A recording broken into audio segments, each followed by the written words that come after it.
Hello friends, welcome to இட்லிக் சரண். இன்றைக்கி ஒரு சூப்பரான சைட் டிஷ் தான் பார்க்க போகிறோம். நான் சொல்கிற பொடி மட்டும் சேர்த்து பாருங்கள், டேஸ்ட் சூப்பராக இருக்கும். 300 கிராம் வெண்டைக்காவை சுத்தமாக கழுவிட்டு ரவுண்டாக நறுக்கி வச்சுருக்கேன். பேனில் 1.5 ஸ்பூன் அளவுக்கு எண்ணெய் சேர்த்துட்டு வெண்டைக்காய் போட்டு நல்லா வறுத்துடலாம். வெண்டைக்காய் எப்போ சமைச்சாலுமே ஃபஸ்ட்டு இந்த மாதிரி எண்ணெயில் வறுத்துட்டு தான் சமைக்கணும். வெண்டைக்காயில் ரொம்பவே வளவளப்பு தன்மை இருக்கும்.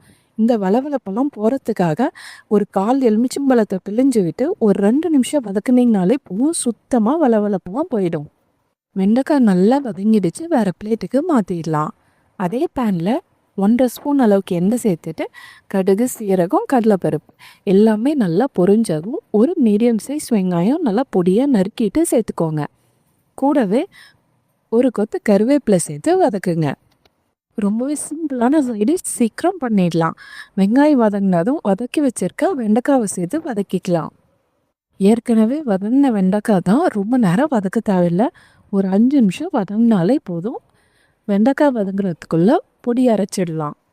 மிக்ஸி ஜாரில் 2 டேபிள் ஸ்பூன் வறுத்த எள்ளு, 4 டேபிள் ஸ்பூன் வறுத்த வேர்க்கடலை, 1/4 ஸ்பூன் மஞ்சள், 1 ஸ்பூன் தனியாத்தூள், 1/4 spoon garam masala, 1/2 spoon chat masala எல்லாத்தையுமே நல்லா நைஸாக அரைச்சிட்டு வதங்கிட்டு இருக்க வெண்டைக்காயில் சேர்த்து நல்லா பிரட்டிடலாம். இந்த பொடி நீங்கள் ஸ்டோர் பண்ணி கூட வச்சுக்கலாம். அவரைக்காய் பொரியல், இன்னும் வேறு ஏதாவது பொரியல் பண்ணுறீங்கன்னா கூட சேர்த்துக்கலாம். உங்கள்கிட்ட சாட் மசாலா இல்லைன்னா பரவாயில்ல, சேர்க்க தேவையில்லை. கடைசியாக 1/4 எலுமிச்சம்பழம் புளிஞ்சு விடுவோம், அதுலேயே டேஸ்ட் சூப்பராக இருக்கும்.